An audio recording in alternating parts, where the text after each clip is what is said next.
Selamat datang pemirsa ke dalam acara pembacaan dari pelajaran Sekolah Sahabat Kita.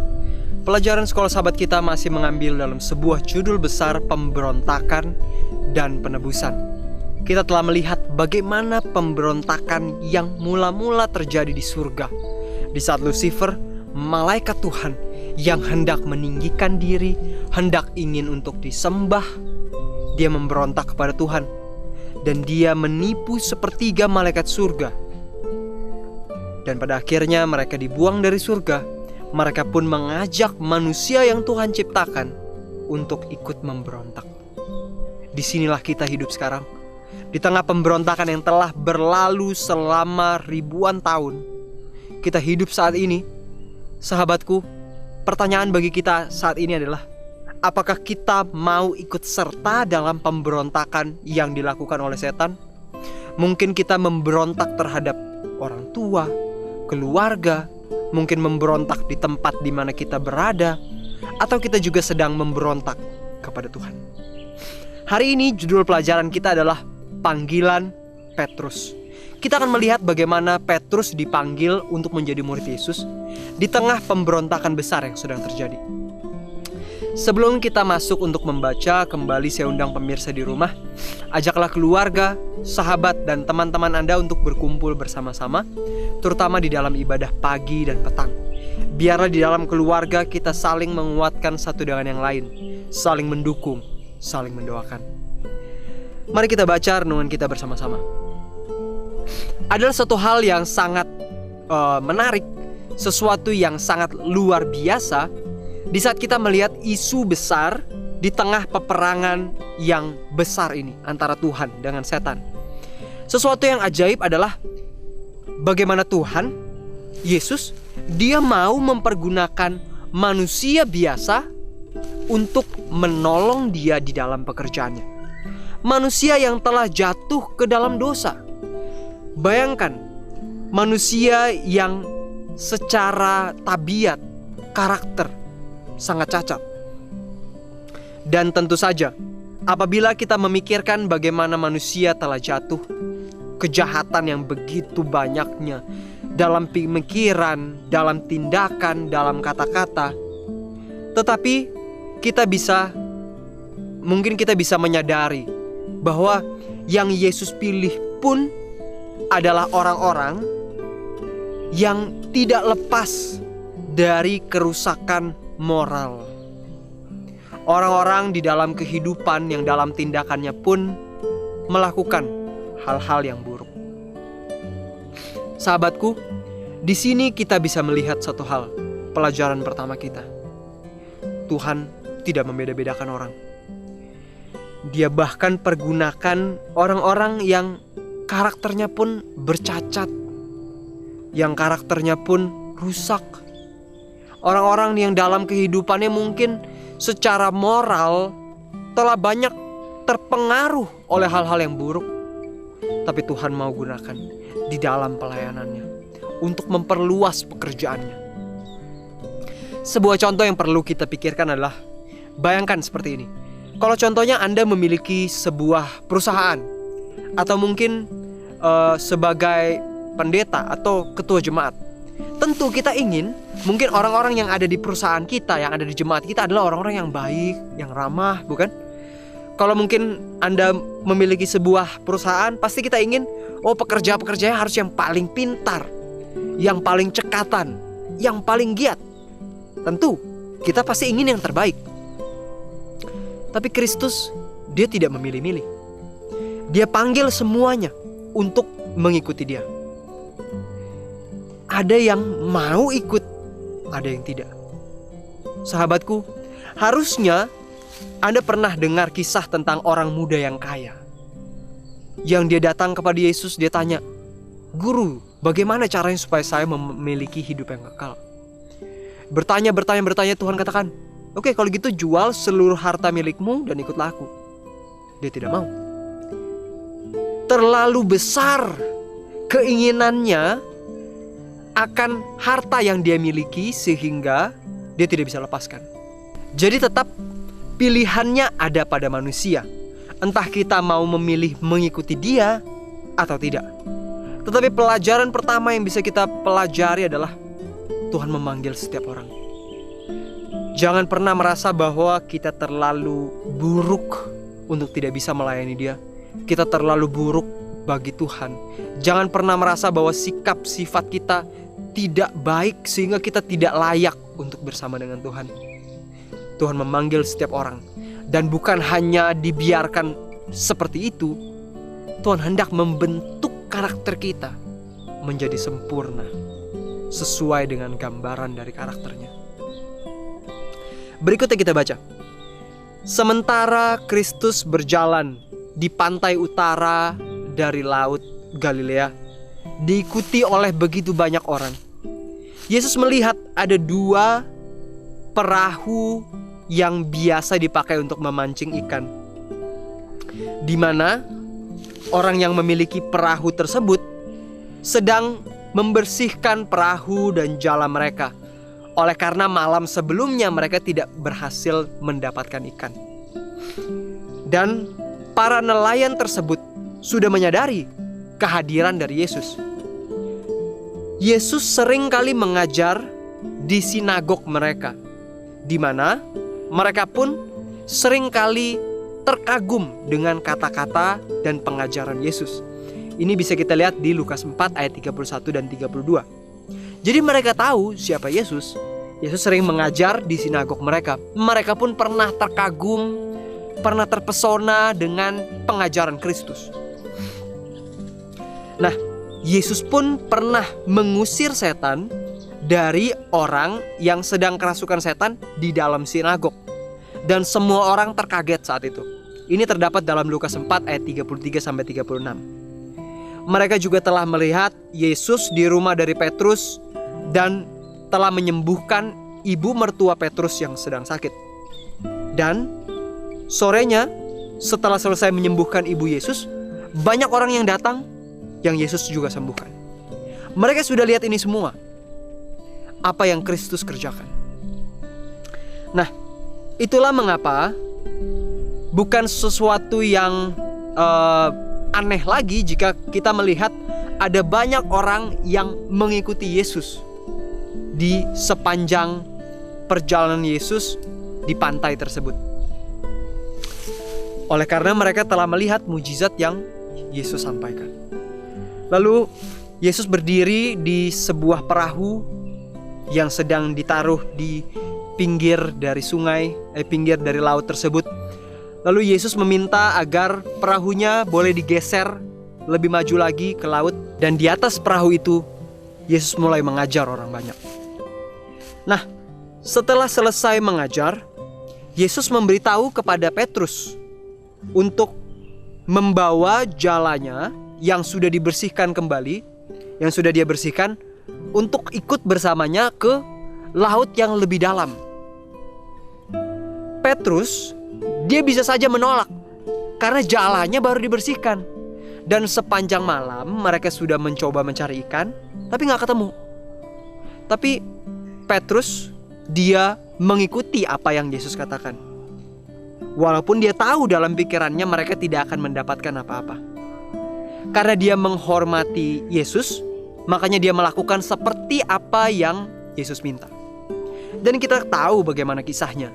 Setelah kapal itu dibawa ke tengah laut, lalu jalannya yang sudah bersih itu dilempar kembali ke laut. Ikan yang banyak yang mereka bisa dapatkan. Cukup aneh, kenapa? Karena seharusnya ikan yang banyak itu didapatkan di saat langit malam, di malam hari. Itu biasanya ikan banyak didapatkan. Itulah mengapa para nelayan umumnya pergi mencari ikan di malam hari, bukan di pagi atau siang hari. Tetapi kejadian ini terjadi di siang harinya. Bayangkan siang hari, di mana malam sebelumnya mereka tidak dapat ikan, berarti di sana itu lagi nggak ada ikan. Mereka harusnya nggak bisa dapat ikan itu. Tapi karena Yesus katakan, lempar jalamu. Bayangkan ini jala yang sudah dibersihkan. Rasanya agak aneh kalau seseorang yang dia sudah bersihkan jalanya, lalu dia lempar lagi. Artinya dalam pemikirannya, dia merasa tidak mungkin dapat ikan. Dan setelah saya lempar jala ini, saya harus bersihkan lagi karena mungkin bisa terjerat kepada mungkin tanaman-tanaman yang ada di laut, akan jadi kotor lagi jalannya. Namun sahabatku, dia tidak mengeluh. Petrus tidak mengatakan, aduh Tuhan, saya udah bersihkan, ini jalannya masa saya harus lempar lagi. Dia tidak mengeluh. Dia tidak katakan satupun kata-kata persengutan. Dia lakukan itu. Dan kita tahu, setelah itu terjadi, kita bisa baca di dalam Lukas 5 ayat 6 sampai 8 kisah ini. Setelah jalannya dilemparkan, sebelumnya di Lukas 5 ayat 5, Simon pernah menjawab. Dia katakan, "Guru, telah sepanjang malam kami bekerja keras, tapi kami tidak menangkap apa-apa." Lalu dikatakan, "Tetapi karena engkau menyuruhnya, aku akan menebarkan jala juga." Dikatakan, karena engkau yang suruh Tuhan, saya akan lakukan. Kita berhenti sejenak dan mulai kita pikirkan apa maknanya dalam hidup kita. Mungkin dalam kehidupan kita sering berpikir seperti Petrus. Kita mungkin sudah bersihkan jala kita karena kita tidak mendapatkan apa-apa. Kita mungkin sudah lakukan sesuatu dan seolah-olah mungkin tidak berhasil. Tapi di saat Tuhan katakan, lakukan ini, apakah kita akan mengatakan, Tuhan, saya sudah bersihkan jalannya, saya gak mau lakukan itu, udah kita pulang aja, balik ke pantai? Tapi Petrus katakan, "Guru, sepanjang malam kami yang nelayan ini, yang lebih pintar," ibaratnya Yesus ini bukan nelayan. Dia bisa katakan, saya ini yang nelayan profesional ini, saya sudah bekerja keras sepanjang malam dan tidak dapat. Masa kamu yang tidak punya pengalaman sebagai nelayan, kamu mau ajari saya? Tapi dia tidak katakan itu. Dia menurut apa yang Yesus katakan, dia ikut. Dia katakan, "Tetapi karena engkau menyuruhnya, aku akan menebarkannya juga." Berapa banyak dari kita yang mau mengatakan itu? Mungkin kita melihat, belajar firman Tuhan, kita melihat, kita tahu apa yang menjadi kehendak Tuhan. Tapi apa kita akan katakan, Tuhan, saya gak mau ikut karena berat, karena saya sudah bersihkan. Atau kita akan katakan, karena engkau yang menyuruhnya, saya akan lakukan. Mungkin kita membaca sebuah ayat yang sepertinya bertentangan dengan yang kita pikirkan, yang kita ketahui. Mungkin di saat kita mendapat terang kebenaran firman Tuhan, kita katakan, ini gak mungkin nih, coba kita cari ayat-ayat yang bisa menentang ayat itu. Alkitab tidak menentang satu dengan yang lainnya. Semuanya dituliskan oleh penulis yang berbeda-beda, tetapi maknanya sama, tidak saling bertentangan. Sahabatku, kita bisa melihat di sini. Tuhan katakan, tebarkan, dia tebarkan. Dia tidak menunggu, karena Tuhan yang suruh, dia lakukan. Kalau kita praktekkan hal ini dalam kehidupan kita, bukankah hidup akan menjadi lebih baik? Di ayat yang ke-6 dikatakan, dan setelah mereka melakukannya, mereka menangkap sejumlah besar ikan, sehingga jala mereka mulai koyak. Bayangkan, ikan yang mereka dapatkan sangat banyak sehingga jalannya saja hampir koyak. Lalu selanjutnya di ayat yang ke-7, mereka memberi isyarat kepada teman-temannya di perahu yang lain supaya mereka datang membantunya. Dan mereka itu datang. Lalu mereka bersama-sama mengisi kedua perahu itu dengan ikan hingga hampir tenggelam. Dua perahu nelayan, bukan perahu kecil, perahu nelayan, diisikan dengan jalannya sampai perahunya pun hampir tenggelam. Kenapa? Karena melakukan apa yang Kristus minta. Selanjutnya di ayat yang ke-8, ketika Simon Petrus melihat hal itu, ia pun tersungkur di depan Yesus dan berkata, "Tuhan, pergilah daripadaku, karena aku ini seorang berdosa." Di saat dia melihat bahwa ini pasti adalah karena ada hadirat Tuhan, dia sadar itu. Dia merasa dirinya yang penuh dengan dosa. Bagaimana dengan kita? Pikirkan hal ini. Dia baru saja dapat berkat. Dia baru saja mendapat 2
persamaan dengan bagaimana Yakub yang sedang bergumul dengan malaikat. Sebuah kesadaran tentang hadirat Tuhan sehingga dia merasa bagaimana dirinya tidak layak. Ini ada dalam Kejadian 32 ayat 24 sampai 30. Satu hal yang begitu jelas, Petrus menyadari dosanya dan bagaimana dia tahu bahwa Tuhan hadir di sana. Pengakuannya tentang keberdosaannya berdiri dalam sebuah kontras yang sangat jauh berbeda dengan reaksi dari pemimpin-pemimpin agama yang Yesus beritahu bahwa mereka itu adalah, kamu adalah orang yang berdosa. Anda bisa baca di dalam Yohanes 9 ayat 24. Walaupun mereka dikatakan mereka pun adalah orang berdosa, mereka tidak menyadari dosa mereka. Sahabatku, kembali kita diajak untuk melihat dua perbedaan manusia. Ada yang seperti Petrus, saat dia melihat, merasakan kehadiran Tuhan, melihat betapa berbedanya dia dengan Tuhan, dia menyadari keberdosaannya. Ada yang lain, pemimpin-pemimpin agama pada zaman itu, Yesus sendiri yang mengatakan, kamu adalah orang berdosa. Karena Yesus tahu bagaimana kehidupannya. Dia pergi kemana setelah dia pulang dari ibadah. Yesus tahu seperti apa dia di tengah keluarganya. Yesus tahu kata-kata apa yang suka mereka bicarakan. Yesus tahu. Yesus katakan kamu orang berdosa. Tapi mereka tidak menyadari dosa mereka. Tidak mau bertobat. Reaksi yang berbeda. Walaupun Yesus pun hadir di tengah mereka, tapi mereka tidak menyadari keberdosaan mereka. Dan yang menarik berikutnya adalah di dalam Lukas 5 ayat 11. Setelah Petrus mendapatkan 2 perahu penuh dengan ikan, di sana dikatakan dia meninggalkan semuanya itu dan mengikuti Yesus. Bayangkan, jala mereka ini hampir robek oleh karena menangkap ikan, tapi mereka tinggalkan dan mengikuti Yesus. Pelajaran apa yang bisa kita ambil mengenai panggilan Petrus ini? Ada orang muda yang kaya yang diajak untuk ikut Yesus, tapi dia tidak mau karena hartanya banyak. Petrus pun sesungguhnya sedang dihadapkan pada pencobaan yang sama. Ikannya banyak saat itu. Artinya hartanya sangat banyak. Dia bisa saja katakan, Tuhan tunggu dulu, saya jual dulu ikan-ikan ini, nanti uangnya bisa dipakai buat pelayanan. Saat Tuhan panggil dia untuk pergi, dia tidak menunda. Saat Tuhan panggil dia untuk tebarkan jala, dia tidak mengeluh. Bagaimana dengan kita? Pelajaran apa yang bisa kita pelajari pada hari ini? Petrus yang rela meninggalkan segala sesuatunya, atau orang muda yang kaya yang oleh karena banyak hartanya dia tidak bisa tinggalkan untuk mengikuti Yesus. Mungkin hari ini harta kita tidak banyak. Mungkin hari ini kita tidak mendapatkan ikan sebanyak Petrus. Tetapi apakah ada hal-hal yang dapat mengikat kita seperti harta yang banyak yang dimiliki oleh orang muda yang kaya itu, sehingga mengikat dia, sehingga tidak mau dia tinggalkan kenyamanannya, kenikmatannya dalam hidup, sehingga dia tidak bisa tinggalkan itu. Hal itu terlalu mengikat dia dalam kehidupan, tidak bisa dia lepaskan, sehingga dia tidak mau mengikuti Yesus. Tanyakan baik-baik, apakah ada hal-hal dalam hidup kita yang begitu mengikat kita? Mungkin pekerjaan, mungkin jabatan, mungkin tugas kita, mungkin sifat-sifat lama kita yang begitu mengikat kita sehingga kita tidak bisa mengikuti Yesus. Apakah ada dosa-dosa yang masih kita simpan namun kita tidak menyadarinya seperti yang dilakukan oleh pemimpin-pemimpin agama. Atau mereka menyadarinya, tetapi mereka tidak mau mengubahnya. Petrus mengikuti Yesus. Di tengah sifatnya yang begitu merosot, dia tetap mengikuti Yesus. Dia tahu dosanya banyak dan besar, dia tetap ikut Yesus. Dan Tuhan ubahkan dia. Petrus yang tadinya pemarah, kalau kita lihat di buku Kisah Para Rasul, dia menjadi orang yang lemah lembut. Orang yang tidak lagi pemarah, orang yang penyayang. Karakternya berubah di saat dia mengikuti Yesus. Inilah yang Tuhan sebenarnya ajak kita untuk ikuti dia. Bukan sekedar mengikuti dalam dibaptis lalu duduk di dalam jemaat. Bukan hanya sekedar itu. Mengikuti dia adalah mengikuti kemana Kristus pergi. Mengikuti karakternya, mengikuti misinya, mengikuti kehidupannya, mengikuti cita-citanya. Merasakan kebahagiaan yang sama seperti yang Kristus rasakan. Inilah panggilannya. Walaupun di tengah ketidakpastian dalam hidup, Yesus saat mengajak Petrus untuk mengikuti dia, Yesus gak punya rumah saat itu. Rumahnya di surga. Mereka tinggal ke berbagai daerah, pergi berjalan dari satu tempat ke tempat yang lain, belajar bersama Kristus, membantu kebutuhan orang banyak yang sakit dan lain-lain. Yesus tidak menjanjikan, oke, kamu akan dapat segini, kamu akan saya gaji segini. Gak ada. Tapi mereka mau ikut. Sahabatku, bagaimana dengan kita? Sementara bagi kita dijanjikan rumah Bapa di surga. Bagi kita dijanjikan kebahagiaan, ketenangan dalam hidup. Bagi kita dijanjikan sebuah masa depan, kerajaan surga. Apa yang masih mengikat kita untuk tidak melayani dia? Apapun yang menjadi tugas dan pekerjaan kita setiap hari, biarlah kita terus mengikuti Yesus. Mengambil pilihan yang benar dalam sikap, menjadi terang dan garam dimanapun kita berada. Biarlah setiap orang di sekitar kita merasakan hadirat Kristus melalui kata-kata kita yang membangun, bukan hanya tentang gosip, bukan hanya yang negatif tentang orang lain. Biarlah orang merasakan kehadiran Kristus.